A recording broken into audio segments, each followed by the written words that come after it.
on so many people, among them creatives. Some creatives who saw a need in continuing to celebrate his legacy.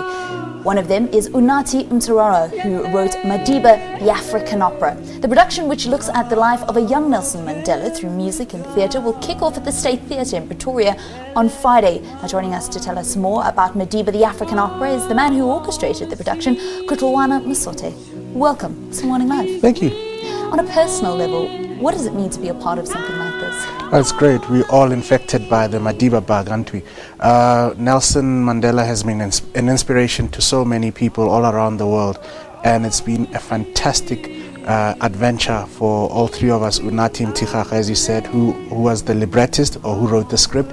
Sbusiso Njeza, who wrote the music and sent it to me as a vocal piano score, and I turned it into what I believe is a beautiful orchestration. So all around, it's been a great opportunity for all three of us to share our talent and our story of how Mandela inspired all of us. How did Mandela inspire you to do what you do? Well, in terms of the opera, I think the whole idea came about with UNATHI, who is from the Royal Tembu household. It was his great-grandfather, King Jongintaba, who raised Nelson Mandela when Mandela's father died, when Nelson was only aged 9. So UNATHI grew up in this household with stories being told about Grandpa Nelson, as he calls him, and all the mischief that he used to get up to as a little boy. And some of these stories were shared by the great man himself and by UNATHI's grandfather, Justice, who grew up with Mandela. So it's hearing these stories, UNATHI sharing some of these stories that you'll never even find in a book, because they're just family tales and legends and anecdotes really about a young boy growing up in the village of Mqhekezweni. So is that what sets us apart? Because so many people know all the little stories about Nelson Mandela and everybody's got something to share. Is that what sets us apart? I think so. And also on the stage, there's so many productions, as you said, that will come about inspired by Nelson Mandela. This is not the first opera about Nelson Mandela, but this one, as I say, has been blessed by the family. We've got the family's blessings to do it. We've got the foundation's blessings to do it. And as I said, the originator of the idea of the opera comes from that very family where Mandela was raised. What kind of structure does the production actually take? It's a full stage opera in 2 acts. Where we've sort of digressed from the plot, if I can put it like that, is we've added a lot of South Africanisms. For example, there are wedding scenes, traditional wedding scenes, where the orchestra just shuts out and the dancers come on stage, a proper traditional ceremony. When the young initiates come back from the mountain and they get their life messages from King Jongintaba, also the orchestra just takes a break for a little bit, and that song Soma Gwaza, which every Xhosa young man will have sung at that ceremony, is sung. And so this is reenacted on stage. We go to the Wembley concert of 1988 rather.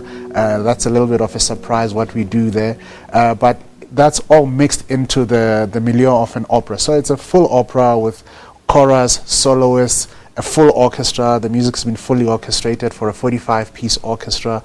So it's a mixed bag, and we call it a South African production. All right, so is it a production that follows his entire life, from a young boy right up until his passing? Up until his inauguration. That's where we end the story, because remember, we started writing it while he was still alive, so we didn't want to preempt anything that was already imminent anyway. But Act 1, interestingly, focuses on his traditional upbringing. The entire Act 1 is in isiXhosa. Wow. There are subtitles. And then in Act 2, we go into his political life. So we pick up with Z.K. Matthews and Albert Luthuli, Congress of the People, the love affair with Winnie Mandela, and also the Rivonia trial, and then letters to Winnie and his first wife Evelyn, the clerk announcing the wholesale changes, and then the inauguration. Maybe I haven't been to enough orchestras or South African productions. How do you do subtitles on a stage production? There's a little screen because a lot of opera that gets performed is in Italian or French or German. So people are accustomed to seeing the action on stage, and in the corner somewhere there's a little screen of the rolling text. But I suppose, every time that I've ever heard praise in Vernac, or I've heard Vernac speaking, it actually is one of those languages you can actually actually just feel what is being said, isn't it? Absolutely, and it's important to be authentic and true to some of these things are actual quotes of what people would have said. For example, Nelson Mandela's parents, Nosekeni and Phakanyiswa, were traditionalists.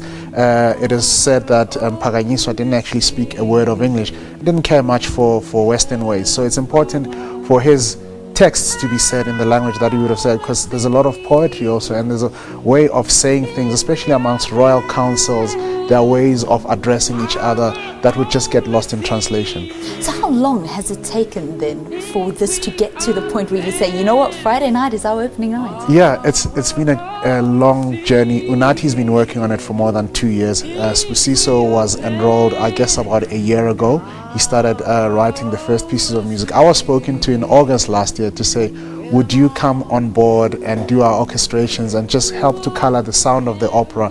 And I think the first notes that I started orchestrated were in about October last year. So for me, it's been 7 long months. My eyes are starting to go because I've been staring into a computer screen for the last 7 months, 4 or 5 hours a day. But it's been a beautiful journey. The 2 gentlemen that I've worked with, UNATHI and Spusiso, are true gentlemen, wonderful creatives, all-round great guys, and it's been really easy to do this. When you guys did your final dress rehearsal, what was the feeling and what was the feedback that you guys, the 3 of you, gave to one another? Well, the final dress is only tonight. Yesterday we had a run. By the way, I'm conducting some of the performances. That's the other hat I'm wearing in this. And it was my first time in the pit last night with a full run. With full orchestra and all the singers. Very interesting experience. We'll catch up again this morning just to go through what happened last night, because everything finishes late, so we all just tidied up what we needed to. But I think tonight is our final dress rehearsal, and I'm really looking forward to that. The spirits are high. The orchestra's really excited. They have a lot of questions that they're asking me all the time, because we've put them in a new space. Even though they're doing what they normally do, everything's written out for them as it would be for Verdi or Mozart, but we've taken them to a different place altogether, so it's really exciting. Who are the actors and singers that are going to bring this all to life? The lead role is played by Thabang Senekal, a young tenor. He's about 35, baritone rather, fantastic singer, big voice, great actor, even looks like Nelson Mandela with the small eyes. Sibongile Mngoma plays the role of Winnie. When I first spoke to her about it, she said she's always wanted to get her teeth into Winnie, so there we go. We have one of South Africa's big opera stars singing. Got Zandile Gwebichala Mzazi, who does the role of Zinzi, a bright aria towards the end. Bongiwe Nakana doing Evelyn Mase, the first wife of Nelson Mandela. Okay. But the bulk of the smaller roles are performed by people whose careers we're hoping to launch.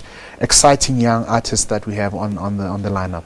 And how did you get in contact with those young people? Was that something that you guys endeavored to do, to say, you know what, this is something that speaks to South African authenticity? It speaks to our culture, so we need to be able to bring up other people. Absolutely. We cast the net wide. We had auditions in November in Pretoria. We had auditions in Cape Town in January, and people that missed those started getting in touch with us. So and so are sent to go and listen to that one, and so forth. Some we just trusted that they could do the job, and some of them, of course, like Sillo Makegan Ngube, who plays Chief Albert Lutuli, didn't have to audition because we wanted somebody with gravitas, somebody who would do that role. So we've really pulled on everyone, and the Chamber Orchestra of Johannesburg, of course, the orchestra, and Kopano Chorus, who do a fantastic job of doing the chorus and the extra scenes. How long is it going to run for? It's going to run until the 1st of June. Opens on Friday night. It'll go on every night except next Monday and Tuesday. Tuesday we have an education concert, so we're going to get groups of school learners to come to the State Theatre. But it's at the State Theatre from the 23rd to the 1st of June, except next Monday and Tuesday.